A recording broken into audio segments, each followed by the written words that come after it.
to see Otis? Oh, you can see Otis.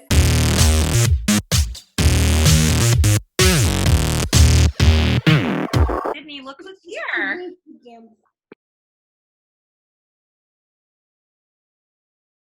Cheers.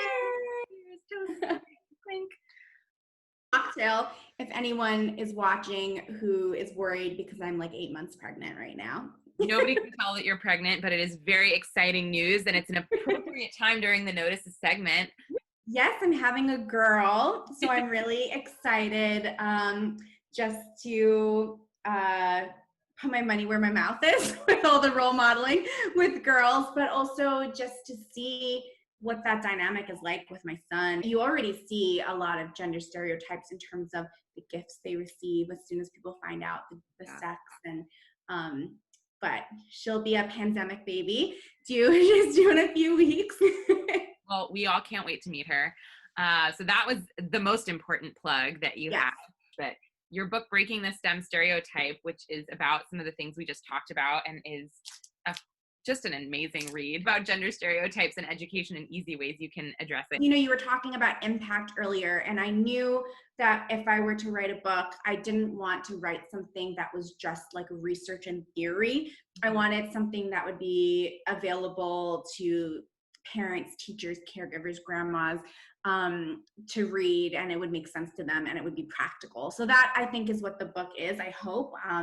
And, you know, the introduction actually makes me think a lot about this interview, because I write about my own life and what STEM was like for me growing up, or the lack thereof, and how that inspired me to do the work that I do now.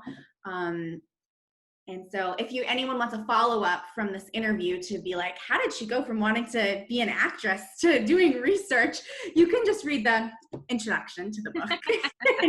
and that can be your sequel to this interview. Yeah, you know the phrase "research is me search." Yeah. So many people who are really just directly impacted by their own experiences in the definitely study. So it's so cool to see someone's me search be so relevant for so many people and presented in such a relevant way. Thank you. Yeah. I also want to plug a webinar that you and I just did for the Biotechnology Certificate Program at Tufts. I'll include the link in the comments, but it was a whole webinar on the ABCs of STEAM. So how do we get started with some very, very simple at-home informal activities for engineering and arts and mathematics, science, technology, integrating all these things with kids as young as 2. Yeah. This might also be a good time to just plug some of our personal side project works. We like to go by the Amandas when because we just love working with kids so much. The stuff that we do together is a lot of research and play and product design and curriculum development. I'm so grateful to have such an amazing, colleague and sister out there who loves to work. And so thankful for new technology, right? That, all the miles can't stop our collaborations. We are so fortunate to have so much time to record together because everyone is sheltering in whatever way or capacity. The reason I even tried to start the show is that I was feeling so down every day reading the news and just feeling like there was so much negativity and so much, heartbreak, and it was really hard. It was just like hard to be a human today. And I found solace, looking at all my inspiring friends around me and all the incredible work that they do. So thank you for being on the show for that reason. But on a lighter note, I'm also trying to start what I'm calling coronaviral. I swear this is going to show up on like some talk show one day and I'm going to be like, yeah, it is. So coronaviral, you heard it here first, is the term we use for any piece of news, any meme, any social media reaction that has sort of spiraled in a way that perhaps would not have been possible before coronavirus or is happening because of coronavirus. So Amanda, did you come with any coronavirals that you'd like to share with us today?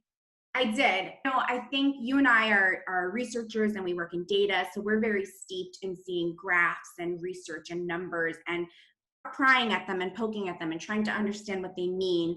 And I think because of coronavirus, we're seeing so many things on the news related to graphs and numbers and phrases like flattening the curve. And you know, more and more people are now being exposed to health research, statistics, and trying to figure out what they mean. And one website that I really like, the New York Times has a resource page up. It's meant to be for students. I think like high school students, they have writing prompts that they update every day. The page changes with new things. And then they also have all of their like New York Times data related to coronavirus and all these graphs. And they have, you know, prompts to help you think about the data and what do these graphs mean. So things like, you know, what's happening in this picture? Well, what's happening in this graph? And there's even sometimes like live places where students can talk and debrief about it, but just a ton of resources there that I think is just like super helpful. And I think it's great that people are looking at these numbers and thinking about it and understanding what it means.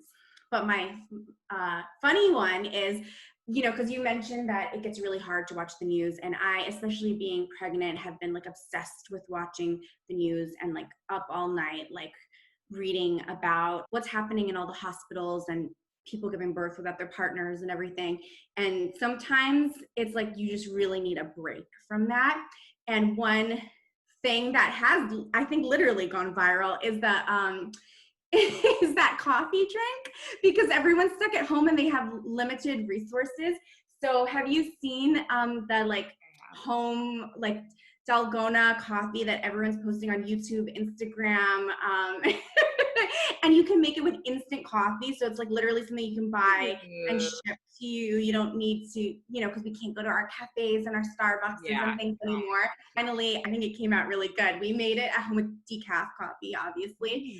And it was just like a fun thing to just find a meme and just do it at home while quarantined.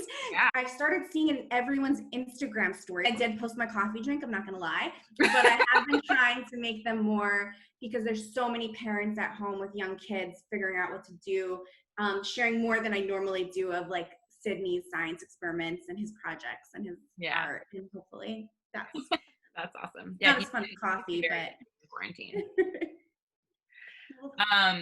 The coronavirus that I wanted to share, I saw floating around Twitter a lot. In the UK, there was this mom who posted a video, and it kind of went viral, about teaching her kids about how germs spread using glitter. Glitter, yeah, I saw that. Did you see Oh my God, I love that. She was using the glitter to sort of show how when germs, you know, you can try to wash them off and there's still some on you. If you're keeping your hands nice and closed, glitter falls through.